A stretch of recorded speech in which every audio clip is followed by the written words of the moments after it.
Across our communities, many teenage girls face unexpected motherhood. Behind their smiles, many of them carry silent battles, trauma, stigma, and emotional pain. Today, we explore their mental health journeys, the struggles they face, and the hope that counseling and safe spaces can bring. So today we are going to be addressing the issue of teenage motherhood, which is very persistent, and we'd like to find out why this is persistent, this problem that has refused to go away. Maybe Shamimo isobola okutuyambako n'otubuulirako lwaki olowooza embeera eno ey'abaana okubeera nga bazaala nga bakyali bato bakyali mu ssomero lwaki yeeyongedde nnyo okubeera nga affecting community today? Of course, there are very many reasons, but mainly they are all rotating around mental health. Their minds, how they perceive life, the environment that they are in. For example, I can give an example of self-esteem. Self-esteem, omwana ono wabanga engeri gye yeerabamu, their self-worth eri wansi nnyo. Chances are agenda kukola ki? Agenda seeking a validation from somewhere else. Agenda kufuna omuntu, let me say a boyfriend, oba agenda kubeera pushed into doing something kyatandikoze, like having unprotected sex. Yes. Kati awo, that is how they end up becoming pregnant. Like abaana abasinga baba balina low self-esteem ekisobola okuvira from both a girl and a boy. Yes, boys can be like, you're not man enough if you've never had sex with a girl, especially bwe batuuka in higher classes, especially from senior 2, senior 3. That is when like the hormones are growing really fast. Yes. So emikwano gitandika okwogera ebintu ebiti, then they start to feel like I need to do something about it to fit in. And then also girls, how come I'm the only one without a boyfriend? If I don't have a boyfriend, then I'm not pretty enough, then I don't look good enough, sexy enough. All those things, like they are compiled biri mu kintu ekyo ekya self-esteem. Kati n'amala n'avaayo ng'abuuseyo n'olubuto. It's not something that they anticipate, that let me go have sex and get pregnant. No, it just simply happens. Yes. Curiosity, actually. Omuntu abeera curious n'agamba, I've never slept with someone, how is it? Or even through conversations. N'emikwano gye, the friends still have. Because among teenagers, sex talk ebeera so common. Yes, very common. Because of curiosity, yesanga akoze eki, yebase n'omuntu. So they end up getting pregnant. Yes. Maybe another issue gye tusanze nga naye contributing nnyo, it's those children that come from unstable families. Yes, unstable families. Nosanga nga the family itself, the parents, they are dealing with their own issues. Some of also, this may be a bit controversial, but it is true. The children that are raised by single parents are prone to teenage, to falling victims of teenage motherhood. Because they have no time. If it's a single dad, tajja kubeera na time, he has to look for money, he has to cater for the family, tajja kubeera na enough time to do that sex talk with them. Ate si n'ekyo kyokka. If it's a single mom, naye tajja kusobola. Kati instances where you find that omwana mulenzi, but he's raised by a single mom. But tono nnyo bamaama agenda okutuuza omwana omulenzi ayogere ku topic eya sexuality, about sex. Okiraba n'osanga nga taata araisinga mwana muwala, taata tasobola kutuula. Remember, we are living in a society where our families they are nuclear families. Tojja kusanga nti waliwo senga, waliwo kikuba n'abazadde abamu batya ate okusindika omwana we ewa senga, ewa kojja, kati n'abeera nga ebyo abignoringa n'agamba anayigira ku ssomero. Okitegeera kati omwana ono kimwanguyira nnyo okukola ensobi kubanga some of these issues are not addressed at home by the parents. And speaking of homes, we also have dysfunctional families. I don't know how I can explain it in English. Naye families ezitali mu kukola nga we ziteekeddwa kukola. Nti mama paying attention ku role ye, tata paying attention ku role ye, bali present, physically and emotionally present. osanga nga the family, Yes. the parents are not available Yes, emotionally, very true. physically they are not available. They can pay school fees, Yes. but they are not available. Yeah. Okuyamba ku mwana nokula emotionally. Okiraba Yes. okutegeera ebintu ebimu.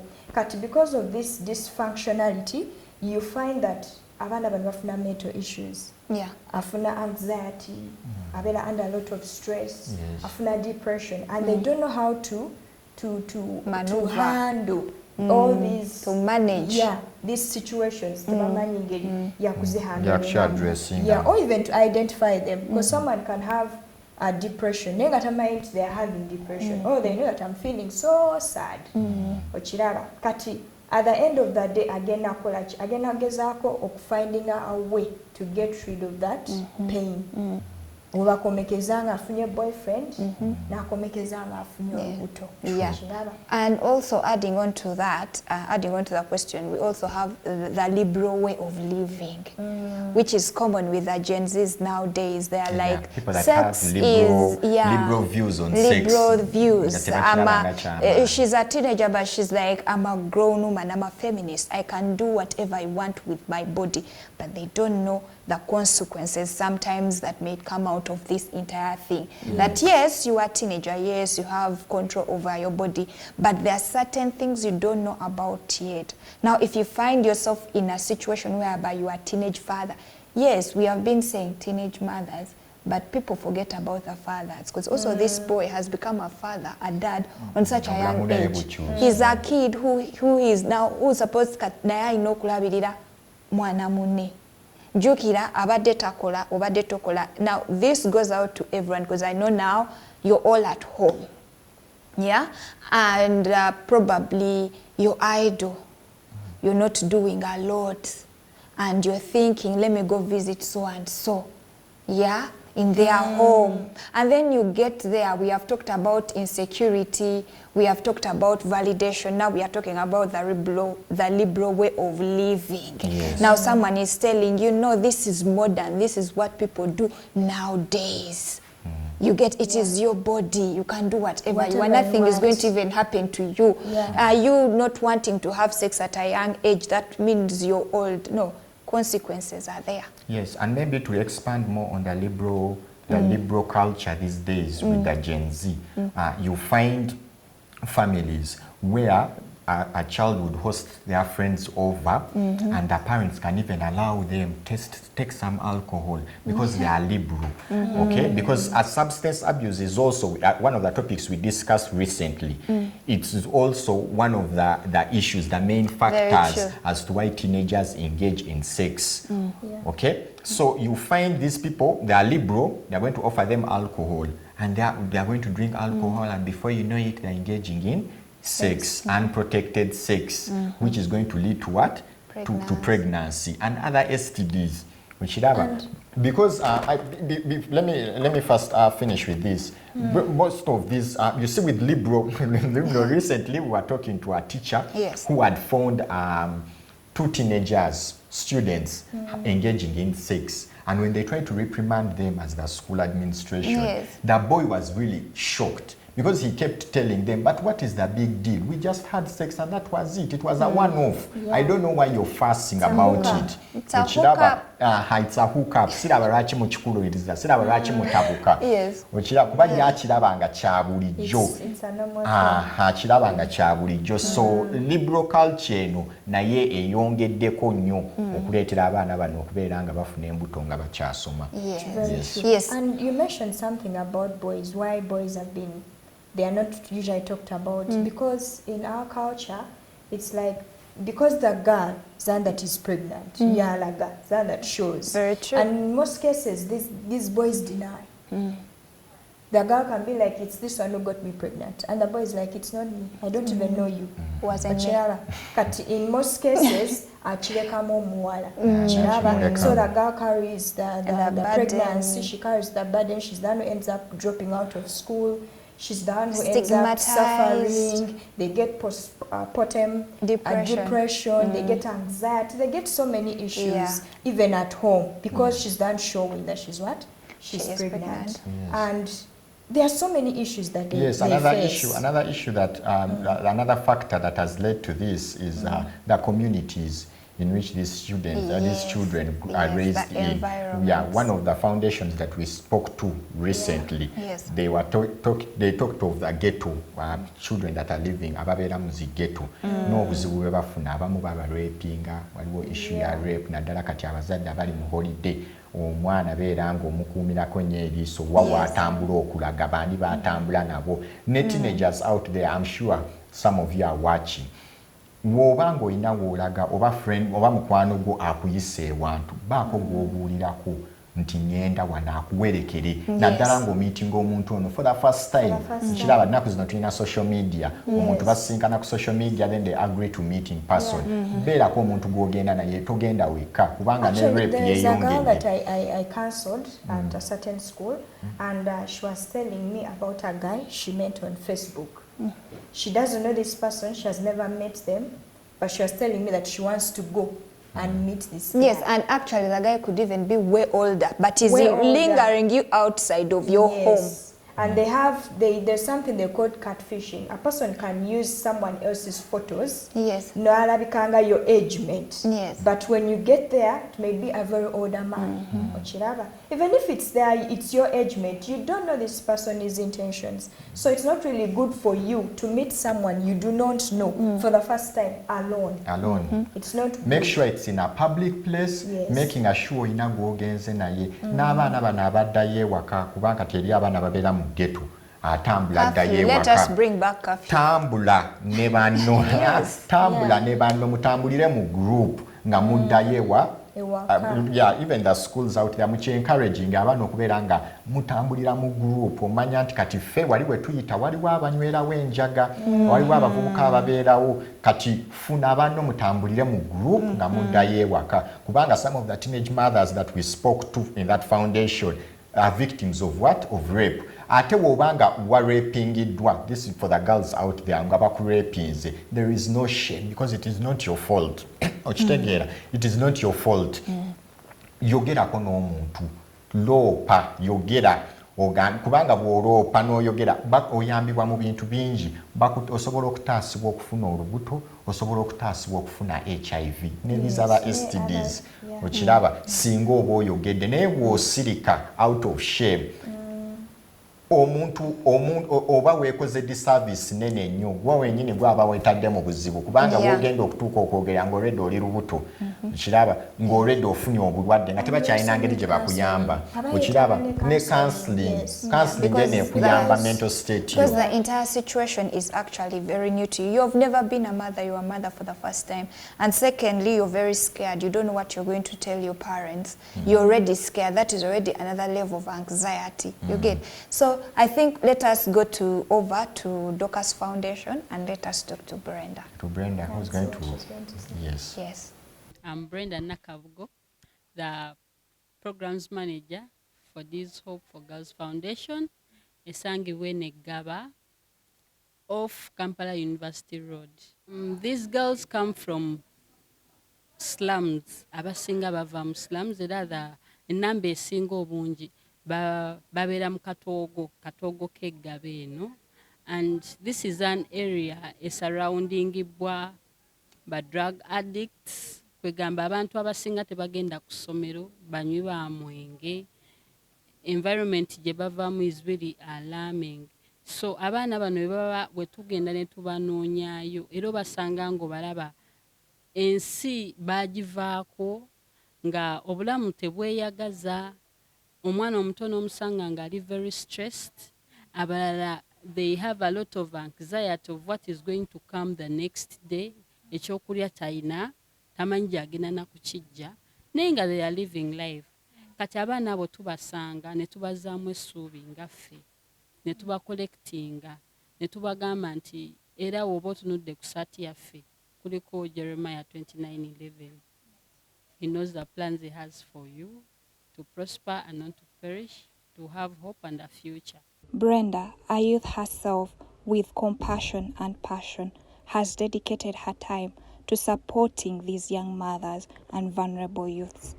But even when some of these girls go back to school, their mental health is not okay because they have not received rehabilitation and counseling, which makes it even a harder job for Brenda.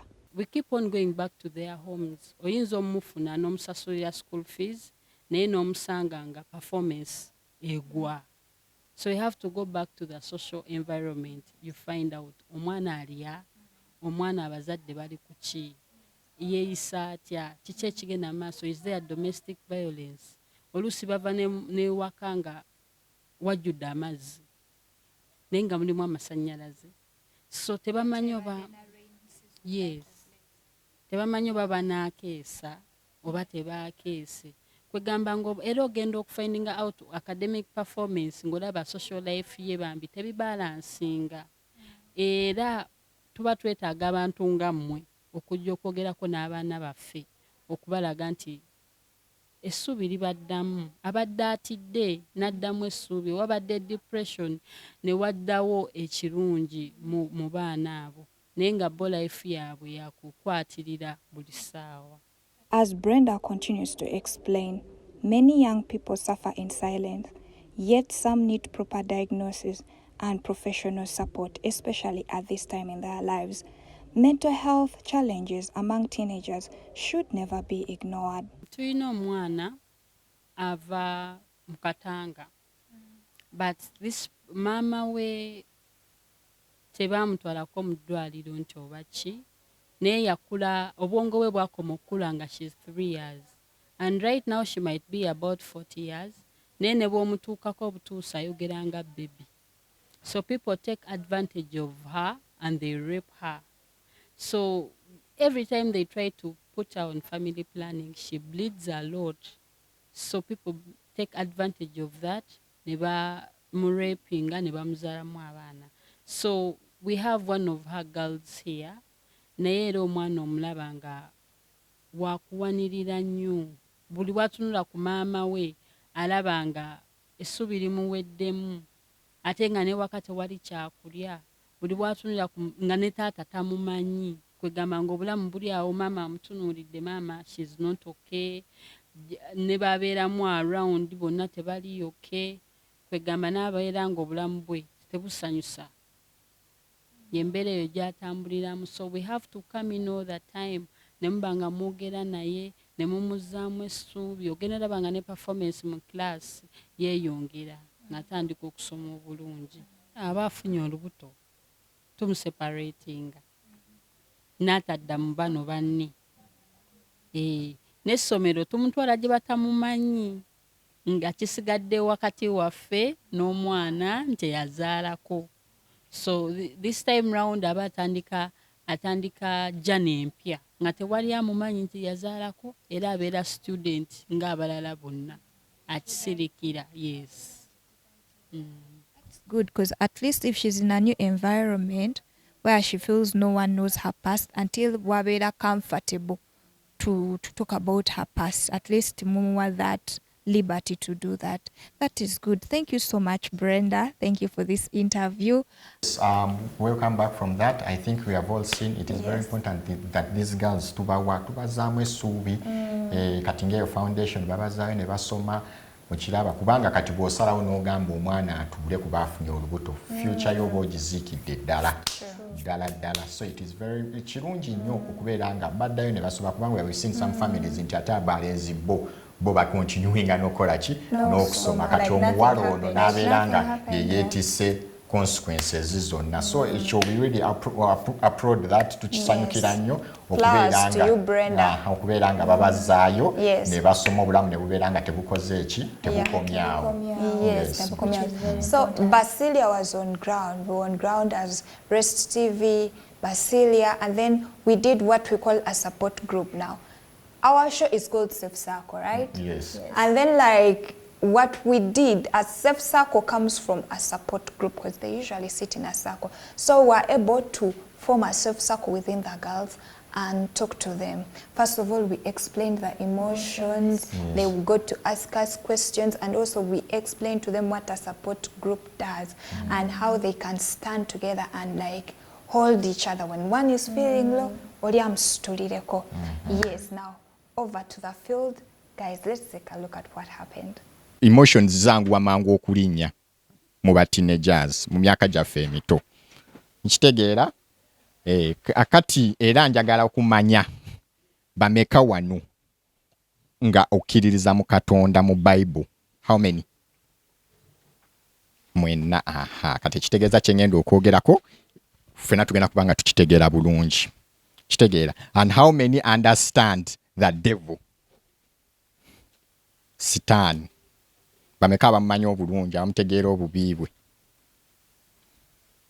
Mwenna ndowooza si kyo? Yeah, so what we are going to talk about, it's emotions, and we are going to understand how the devil uses these emotions okiraba okukalubya obulamu bwaffe as teenagers. Okay? You understand? Nkimanyi abamu badde temukimanyi naye devil yonga yo ekulinda emotions zo ze zikudrivinga okubeera nti ekuleetera okugwa mu bikeme ebyo bye tugwamu as teenagers. Okay? So some of those emotions we're going to talk about, for example, is the happiness. Okay? Kubanga we all get emotional at times. Fena tunyiga, we all get angry, we get happy at times, we cry over certain things, we get sad, omuntu wakunyiza kya butonde, you get angry. Now the challenge is how to control those emotions. Okay? Kati emotions ezo bwe zikulema controllinga. That is where now the devil wayingiriramu. You get? Because I'm kitegeera how we be linked ku mental health. For example, ngenda kozesa ekyokubeera ng'oli happy, very happy, excited. Okiraba nabagambye in the beginning as teenagers emotions zaffe zibeera zidduka mangu nnyo. Okay? So kati ebiseera ebisinga obungi when you're happy, n'olemererwa okufuga essanyu eryo ogenze ku party bali mu kuzina osanyuse nnyo with this guy gwe muli mu kuzina naye okiraba. That is how the devil is going to enter there in the mix. Mu party eyo muli mu kuzina owendinge up ng'ogamba lwaki tetuva wano mu kuzina ne tuddako ebbali ne tubaako bye tukola. That is the devil now. A whispering mu matugo mu bwongo obwo, a ridingira ku yo emotion of what? Of happiness. Mukitegeera? Kati bw'oending up ng'ogenze n'omuntu oyo gw'oba osanze ku party, eyo gy'ofunira either olubuto oba STDs endala. Mukitegeera? Kati awo kati awo tugambya nti bannange sitaani, abamu ne bagamba sitaani yakoze eki yankemye, naye nga ekituufu ekiriwo walemereddwa controllinga ki essanyu lyo ng'omuvubuka. Buli kimu kiba kirungi naye ne kibeera nga kiri nga okiregulatinga. Okay? N'omanya nti kati ndi mu kusanyuka tuzina wano naye tekisukka wano. Hello everyone. Yes, welcome. This is what usually when people sit like this, it's called a support group psychologically. Do you know what a support group is? It means people that will stand by you and will support you, especially in times when you can't stand on your own. Do you understand? Yeah, that's what it means. So that is why we sat in a circle. And besides that, our show on TV, it's called Safe Circle, which means it's a safe place for teenagers to express themselves and to also pass on a message to the entire community and to the government and to whoever is out there that might want to come in and be of help, that might want to join this support group and sit with you and support you in everything that you might need as teenagers to grow up and also have a beautiful future. Okay? Hers might be different from hers, could be different from hers, right? But we are all here to support one another, to support each other in what way? Emotionally. You see, when you're going through something, when she's going through something and she's going through something, those two things might be different. But one thing that you all have in common, you're hurting in a different way. You're hurting in the same way, I mean. You get? Your feelings are hurt, her feelings are hurt. Okay? Who has a question? Anything. It could not be related to this. Do not BS. Like I said, this is a safe place. You can have any kind of question and it will be answered. Like, how can we overcome sadness? Like when you feel like you are not loved, you feel like you need more of love, happiness. Like, how can you, how do they say it good? Like, how can you overcome that? Maybe we'll answer you, yeah? Okay, so first of all, like she told you, you cannot expect other people to love if you don't love yourself. Okay? It starts with loving yourself. Okay? Yes, you appreciate yourself. You love yourself before any other person can. You don't need someone else to tell you you're very beautiful for you to know you're beautiful, do you? Yes. You're very beautiful. You can look in the mirror and say, but you're really beautiful. What's your name? Sisi. Yes, you go in the mirror and you say, Sisi.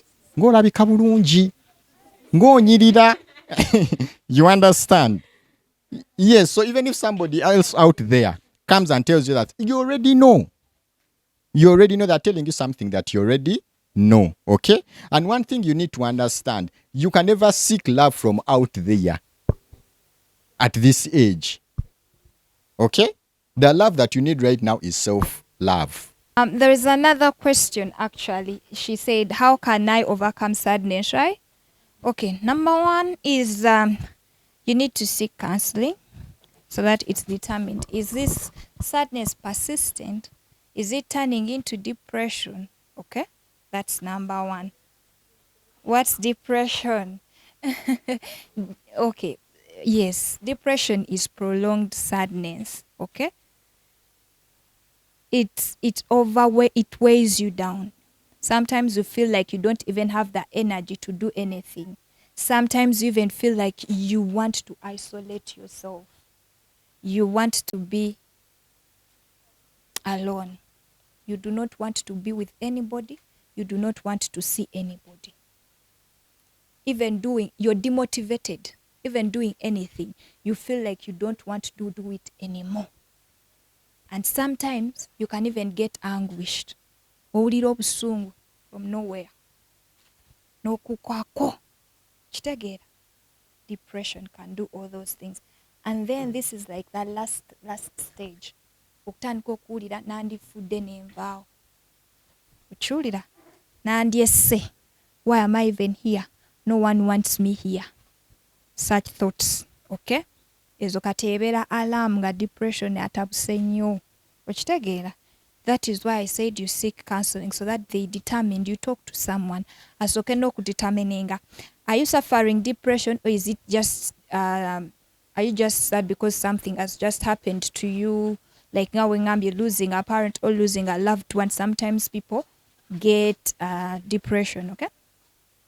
I mean get sad, they become sad. But it's not prolonged, it's not that bagenda chibera mpaka paka. No, okay? In today's Safe Circle, we learned how emotions, sadness, and depression has affected the lives of teenage mothers. We shall continue from here in our next episode. Counseling support is available through Basilia at the contacts below.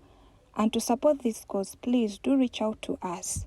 Have yourselves a lovely weekend. See you next time. Bye-bye.